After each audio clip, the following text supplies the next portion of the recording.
George Miller, o apóstolo da fé, 1805-1898. Pela fé Abel, pela fé Noé, pela fé Abraão. Assim é que o Espírito Santo conta as incríveis proezas que Deus fez por intermédio dos homens que ousavam confiar unicamente nele. Foi no século XIX que Deus acrescentou o seguinte a essa lista. Pela fé, George Miller levantou orfanatos, alimentou milhares de órfãos, pregou a milhões de ouvintes em redor do globo e ganhou multidões de almas para Cristo. George Miller nasceu em 1805 de pais que não conheciam a Deus. Com a idade de 10 anos, foi enviado a uma universidade a fim de preparar-se para pregar o Evangelho. Não, porém, com o alvo de servir a Deus, mas para ter uma vida cômoda. Gastou esses primeiros anos de estudo nos mais desenfreados vícios, chegando, certa vez, a ser preso por 24 dias. George, uma vez solto, esforçava-se nos estudos, levantando-se às 4 horas da manhã e estudando o dia inteiro até às 10 da noite. Tudo isso, porém, ele fazia para alcançar uma vida descansada de pregador. Aos 20 anos de idade, contudo, houve uma completa transformação na vida desse moço. Assistiu a um culto onde os crentes, de joelhos, pediam que Deus fizesse cair sua bênção sobre a reunião. Nunca se esqueceu desse culto, pois viu, pela primeira vez, crentes orando ajoelhados. Ficou tão profundamente comovido com o ambiente espiritual que passou a buscar também a presença de Deus, costume esse que não abandonou durante o resto da vida. Foi nesses dias, depois de sentir-se chamado para ser missionário, que se hospedou durante 2 meses no famoso orfanato de A.H. Frank. Apesar de esse fervoroso servo de Deus, o Sr. Frank, ter morrido quase 100 anos antes, em 1727, o seu orfanato continuava a funcionar com as mesmas regras de confiar inteiramente em Deus para todo sustento. Mais ou menos ao mesmo tempo em que George Miller hospedou-se no orfanato um certo dentista, o Sr. Graves. Ele havia abandonado suas atividades, que lhe rendiam um salário de $7.500 por ano, a fim de ser missionário na Pérsia, confiando só nas promessas de Deus para suprir todo o seu sustento. Foi assim que George Miller, o novo pregador, recebeu nessa visita a inspiração que o levou mais tarde a fundar seu orfanato sobre os mesmos princípios. Logo depois de abandonar sua vida de vícios para andar com Deus, chegou a reconhecer o erro, mais ou menos universal, de ler muito acerca da Bíblia e quase nada da Bíblia. Esse livro tornou-se a fonte de toda a sua inspiração e o segredo do seu maravilhoso crescimento espiritual. Ele mesmo escreveu: "O Senhor me ajudou a abandonar os comentários e a usar a simples leitura da Palavra de Deus como meditação. O resultado foi que, quando a primeira noite fechei a porta do meu quarto para orar e meditar sobre as Escrituras, aprendi mais em poucas horas do que antes durante alguns meses. A maior diferença, porém, foi que recebi, assim, força verdadeira para a minha alma." Antes de falecer, disse que lera a Bíblia inteira cerca de 200 vezes. 100 vezes o fez estando de joelhos. Quando estava ainda no seminário, após os cultos domésticos realizados à noite com os outros alunos, frequentemente continuava orando até a meia-noite. De manhã, ao acordar, chamava-os de novo para a oração às 6 horas. Certo pregador, pouco tempo antes da morte de George Miller, perguntou-lhe se orava muito. A resposta foi esta: "Algumas horas todos os dias, e ainda vivo no espírito de oração. Oro enquanto ando, enquanto deitado e quando me levanto. Estou constantemente recebendo respostas. Uma vez persuadido de que certa coisa é justa, continuo a orar até receber. Nunca deixo de orar. Milhares de almas têm sido salvas em resposta às minhas orações. Espero encontrar dezenas de milhares delas no céu. O grande ponto é nunca cansar de orar antes de receber a resposta. Tenho orado 52 anos, diariamente, por 2 homens, filhos de um amigo da minha mocidade. Não são ainda convertidos, porém, espero que o venham a ser. Como pode ser de outra forma? Há promessas inabaláveis de Deus e sobre elas eu descanso. Não muito antes de seu casamento, não se sentia bem com o costume de receber salário fixo, preferindo confiar em Deus em vez de confiar nas promessas dos irmãos. Deu sobre isso as 3 seguintes razões. Primeira, um salário significa uma importância designada dos bancos, mas a vontade de Deus não é alugar bancos. Tiago, capítulo 2, versículos 1 ao 6. Segunda, o preço fixo de um assento na igreja, às vezes, é pesado demais para alguns filhos de Deus, e não quero colocar o menor obstáculo no caminho do progresso espiritual da igreja. Terceira, toda a ideia de alugar os assentos e ter salário torna-se tropeço para o pregador, levando-o a trabalhar mais pelo dinheiro do que por razões espirituais. George Miller achava quase impossível ajuntar e guardar dinheiro para qualquer imprevisto e não ir direto a Deus. Dizia que assim o crente confia no dinheiro em caixa, em vez de confiar em Deus.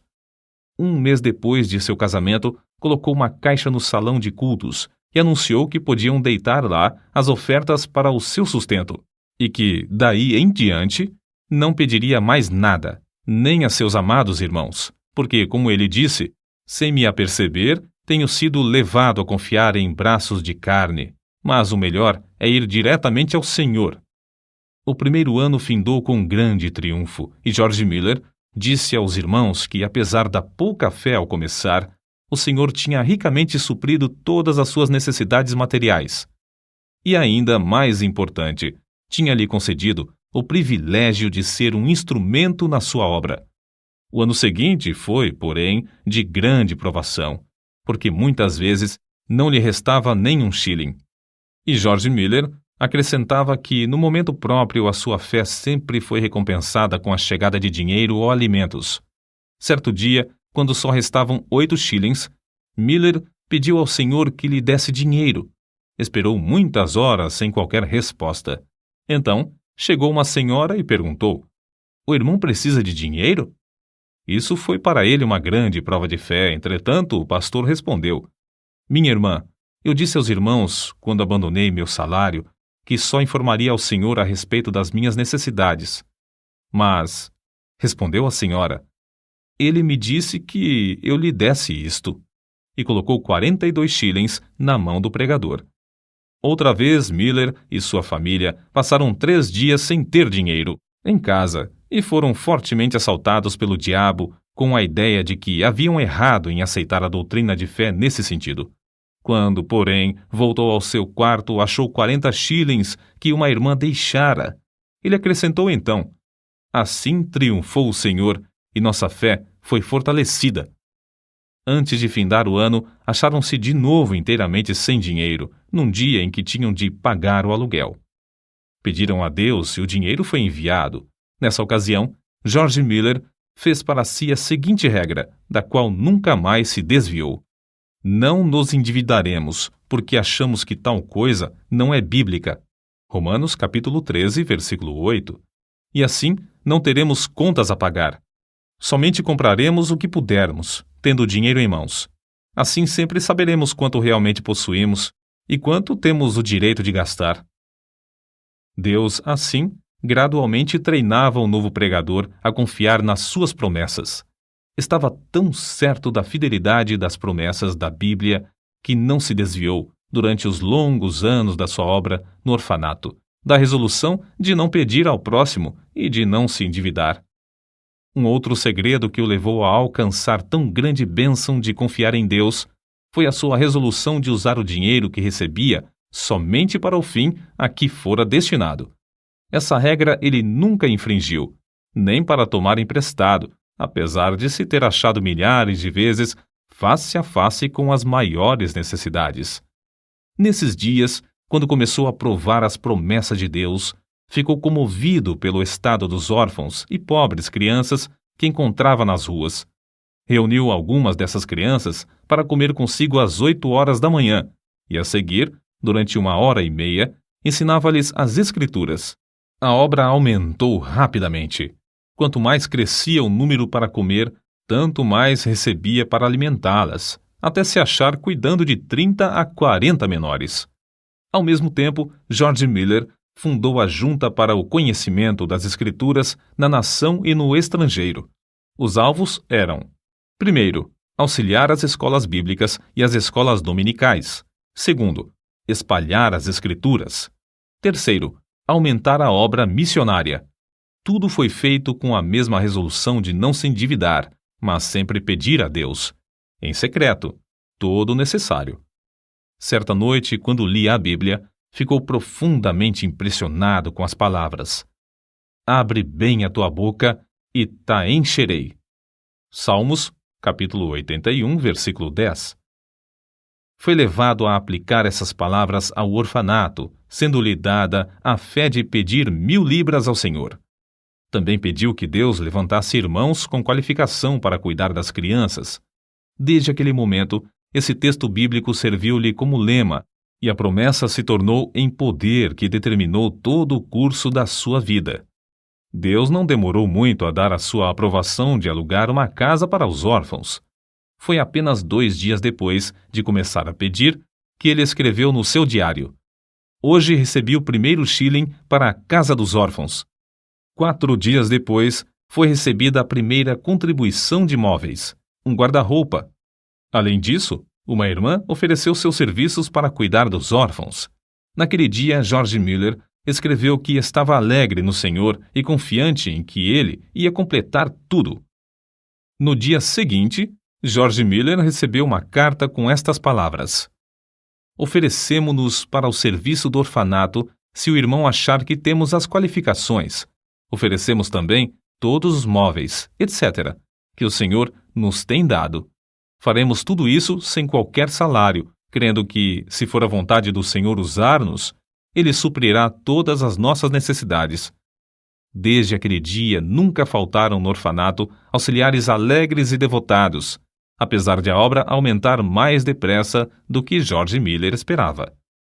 3 meses depois, finalmente conseguiu alugar uma grande casa e anunciou a data da inauguração do orfanato para o sexo feminino. No dia da inauguração, porém, ficou desapontado. Nenhuma órfã foi recebida. Somente depois de chegar à casa é que se lembrou de que não as tinha pedido. Naquela noite humilhou-se, rogando a Deus o que anelava. Ganhou a vitória de novo, pois veio uma órfã no dia seguinte. 42 pediram entrada antes de findar o mês, sendo que já havia 26 no orfanato. Durante o ano, houve grandes e repetidas provas de fé. Aparece, por exemplo, no seu diário: sentindo grande necessidade ontem de manhã, fui dirigido a pedir com insistência a Deus, e em resposta, à tarde, um irmão deu-me 10 libras. Muitos anos antes da sua morte, afirmou que até aquela data tinha recebido da mesma forma 5.000 vezes a resposta, sempre no mesmo dia em que fazia o pedido. Era seu costume, e recomendava também aos irmãos, manter um livro onde, numa página, assentava seu pedido com a data em que fora feito, e no lado oposto, a data em que recebera a resposta. Dessa maneira, foi levado a desejar respostas concretas aos seus pedidos, sem que houvesse dúvida acerca dessas respostas. Com o aumento do orfanato e do serviço de pastorear os 400 membros de sua igreja, George Miller achou-se demasiadamente ocupado para orar. Foi nesse mesmo tempo que chegou a reconhecer que o crente podia fazer mais em 4 horas, depois de uma em oração, do que em 5 sem oração. Essa regra ele a observou fielmente durante 60 anos. Quando alugou a segunda casa para os órfãos do sexo masculino, disse: ao orar, estava lembrado de que pedia a Deus o que parecia impossível receber dos irmãos, mas que não era demasiado para o Senhor conceder. Ele orava com 90 pessoas sentadas às mesas. Senhor, olha para as necessidades de teu servo. Essa foi uma oração a que Deus abundantemente respondeu. Antes de morrer, testificou que, pela fé, alimentava 2.000 órfãos, sendo que nenhuma refeição se fez com atraso de mais de 30 minutos. Muitas pessoas perguntavam a George Miller como ele conseguia saber a vontade de Deus, pois não fazia nada sem primeiro ter a certeza de que era da vontade do Senhor. Ele respondia: Procuro manter o coração em tal estado que ele não tenha qualquer vontade própria no caso. De 10 problemas, já temos a solução de 9, quando conseguimos ter um coração entregue para fazer a vontade do Senhor, seja essa qual for. Quando chegamos verdadeiramente a tal ponto, estamos quase sempre perto de saber qual é a sua vontade. Tenho o coração entregue para fazer a vontade do Senhor. Não deixo o resultado ao mero sentimento ou a uma simples impressão. Se o faço, fico sujeito a grandes enganos. Procuro a vontade do Espírito de Deus por meio da sua palavra. É essencial que o Espírito e a palavra acompanhem um ao outro. Se eu olhar para o Espírito sem a palavra, fico sujeito também a grandes ilusões. Depois, considero as circunstâncias providenciais. Essas, ao lado da palavra de Deus e do seu Espírito, indicam claramente a sua vontade. Peço a Deus em oração que me revele a sua própria vontade. Assim, depois de orar a Deus, estudar a palavra e refletir, chego à melhor resolução deliberada que posso com a minha capacidade e conhecimento. Se eu continuar a sentir paz, no caso, depois de 2 ou 3 petições mais, sigo conforme essa direção. Nos casos mínimos e nas transações de maior responsabilidade, sempre acho esse método eficiente. George Miller, 3 anos antes da sua morte, escreveu: Não me lembro em toda a minha vida de crente, num período de 69 anos, de que eu jamais buscasse, sinceramente e com paciência, saber a vontade de Deus pelo ensinamento do Espírito Santo por intermédio da palavra de Deus, e que não fosse guiado certo. Se me faltava, porém, sinceridade de coração e pureza perante Deus, ou se eu não olhava para Deus com paciência pela direção, ou se eu preferia o conselho do próximo ao da palavra do Deus vivo, então errava gravemente. Grifo do autor. Sua confiança no pai dos órfãos era tal que nenhuma só vez recusou-se a aceitar crianças no orfanato. Quando lhe perguntavam por que assumira o encargo do orfanato, respondia que não fora apenas para alimentar os órfãos material e espiritualmente, mas o primeiro objetivo básico do orfanato era, afirmava, e ainda é, que Deus seja magnificado pelo fato de que os órfãos, sob os meus cuidados, foram e estão sendo supridos de todo o necessário, somente por oração e fé, sem que eu, nem meus companheiros de trabalho, precisemos pedir ao próximo. Por isso mesmo se pode ver que Deus continua fiel e ainda responde às nossas orações. Em resposta a muitos que queriam saber como o crente pode adquirir tão grande fé, deu as seguintes regras. Primeira, lendo a Bíblia e meditando sobre o texto lido, chega-se a conhecer a Deus por meio de oração. Segunda, procurar manter um coração íntegro e uma boa consciência. Terceira, se desejamos que a nossa fé cresça, não devemos evitar aquilo que a prove e por meio do qual ela seja fortalecida. Ainda mais um ponto. Para que a nossa fé se fortaleça, é necessário que deixemos Deus agir por nós ao chegar a hora da provação, e não procurar a nossa própria libertação. Se o crente desejar grande fé, deve dar tempo para Deus trabalhar. Os 5 prédios construídos de pedras lavradas e situados em Ashley Hill, Bristol, Inglaterra, com 1.700 janelas e lugar para acomodar mais de 2.000 pessoas, são testemunhas atuais dessa grande fé sobre a qual ele escreveu. Cada uma dessas dádivas, devemos nos lembrar, George Miller lutou com Deus em oração para obter. Orou com alvo certo e com perseverança, e Deus lhe respondeu. São de George Miller essas palavras. Muitas repetidas vezes tenho me encontrado em posição muito difícil, não só com 2.000 pessoas comendo diariamente às mesas, mas também com a obrigação de atender a todas as demais despesas, estando a nossa caixa com os fundos esgotados.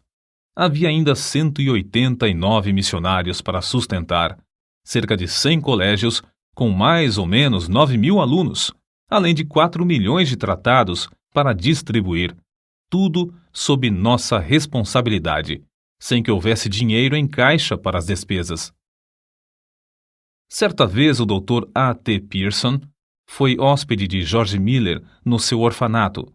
Uma noite, depois que todos se deitaram, George Miller o chamou para orar, dizendo que não havia coisa alguma em casa para comer. O Dr. Pierson quis lembrar-lhe que o comércio estava fechado, mas George Miller bem sabia disso. Depois da oração, deitaram-se, dormiram e, ao amanhecer, a alimentação já estava suprida e em abundância para 2.000 crianças. Nem o Dr. Pierson, nem George Miller chegaram a saber como a alimentação foi suprida. A história foi contada naquela manhã ao Sr. Simon Short, sob a promessa de guardá-la em segredo até o dia da morte do benfeitor.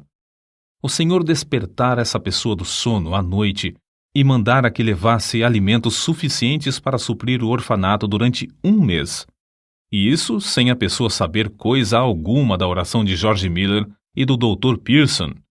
Com a idade de 69 anos, George Miller iniciou suas viagens, nas quais pregou centenas de vezes em 42 nações, a mais de 3 milhões de pessoas. Recebeu, em resposta às suas orações, tudo de Deus para pagar as grandes despesas. Mais tarde, ele escreveu: "Digo com razão, creio que eu não fui dirigido a nenhum lugar onde não houvesse prova evidente de que o Senhor me mandara para lá." Ele não fez essas viagens com o plano de solicitar dinheiro para a junta, não recebeu o suficiente nem para as despesas de 12 horas da junta.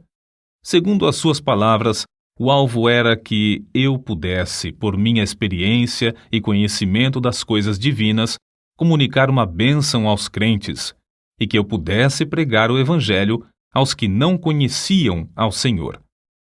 Assim escreveu ele sobre um problema espiritual particular. "Sinto constantemente a minha necessidade. Nada posso fazer sozinho sem cair nas garras de Satanás. O orgulho, a incredulidade ou outros pecados me levariam à ruína. Sozinho não permaneço firme um momento. Que nenhum ouvinte pense que, devido à minha dedicação, eu não me possa inchar ou me orgulhar, ou que eu não possa descrer de Deus." O estimado evangelista Carlos Ingles contou a respeito de George Miller. "Quando vim pela primeira vez à América, faz 31 anos, o comandante do navio era devoto tal que jamais conheci. Quando nos aproximamos da Terra Nova, ele me disse: 'Senhor Ingles, a última vez que passei aqui, há 5 semanas, aconteceu uma coisa tão extraordinária que foi a causa de uma transformação de toda a minha vida de crente. Até aquele tempo, eu era um crente comum. Havia a bordo um homem de Deus, o Sr. George Miller, de Bristol. Eu tinha passado 22 horas sem me afastar da ponte de comando, nem por um momento, quando fui assustado por alguém que me tocou no ombro. Era o Sr. George Miller. Houve então entre nós o seguinte diálogo: 'Comandante', disse o Sr. Miller, 'vim dizer-lhe que tenho de estar em Quebec no sábado à tarde.' Era quarta-feira. 'Impossível', respondi. 'Pois bem, se seu navio não pode levar-me, Deus achará outro meio de transporte. Durante 57 anos, nunca deixei de estar no lugar à hora em que me achava comprometido. Teria muito prazer em ajudá-lo, mas o que posso fazer? Não há meios. Vamos aqui dentro para orar', sugeriu Miller. Olhei para aquele homem e disse a mim mesmo: de qual casa de doidos escapou este? Nunca eu ouvira alguém falar desse modo. Senhor Miller, veja como é espessa essa neblina. Não, respondeu ele. Os meus olhos não estão na neblina, mas no Deus vivo que governa todas as circunstâncias da minha vida. O Sr. Miller caiu de joelhos e orou da forma mais simples possível. Eu pensei, é uma oração como a de uma criança de 8 ou 9 anos. Foi mais ou menos assim que ele orou. Ó Senhor, se for da tua vontade, retira esta neblina dentro de 5 minutos. Sabes como me comprometi a estar em Quebec no sábado. Creio ser isto a tua vontade. Quando findou, eu queria orar também, mas o Sr. Miller pôs a sua mão no meu ombro e pediu que não o fizesse, dizendo: Comandante, primeiro, o senhor não crê que Deus faça isso, e, em segundo lugar, eu creio que ele já o fez. Não há, pois, qualquer necessidade de o senhor orar nesse sentido. Conheço, comandante, o meu senhor há 57 anos, e não há dia em que eu não tenha audiência com ele. Levante-se, por favor. Abra a porta e verá que a neblina já desapareceu. Levantei-me, olhei, e a neblina havia desaparecido. No sábado à tarde, George Miller estava em Quebec. Para ajudá-lo a levar a carga dos orfanatos e apropriar-se das promessas de Deus em oração, lado a lado com ele, George Miller tinha consigo, havia quase 40 anos, uma esposa sempre fiel. Quando ela faleceu, milhares de pessoas assistiram ao seu enterro, das quais cerca de 1.200 eram órfãs. Ele mesmo, fortalecido pelo Senhor, conforme confessou, dirigiu os cultos fúnebres no templo e no cemitério. Com a idade de 90 anos, pregou o sermão fúnebre da segunda esposa, como fizera na morte da primeira. Uma pessoa que assistiu a esse enterro assim se expressou. Tive o privilégio, sexta-feira, de assistir ao enterro da senhora Miller e presenciar um culto simples, que foi, talvez pelas suas peculiaridades, o único na história do mundo. Um venerável patriarca preside o culto do início ao fim. Com a idade de 90 anos, permanece ainda cheio daquela grande fé que o tem habilitado a alcançar tanto e que o tem sustentado em emergência, problemas e trabalhos de uma longa vida. No ano de 1898, com a idade de 93 anos, na última noite antes de partir para estar com Cristo, sem mostrar sinal de enfraquecimento das forças físicas, deitou-se como de costume. Na manhã do dia seguinte, foi chamado, na expressão usada por um amigo pessoal. O querido ancião Miller desapareceu de nosso meio para o lar, quando o mestre abriu a porta e o chamou ternamente, dizendo: "Vem."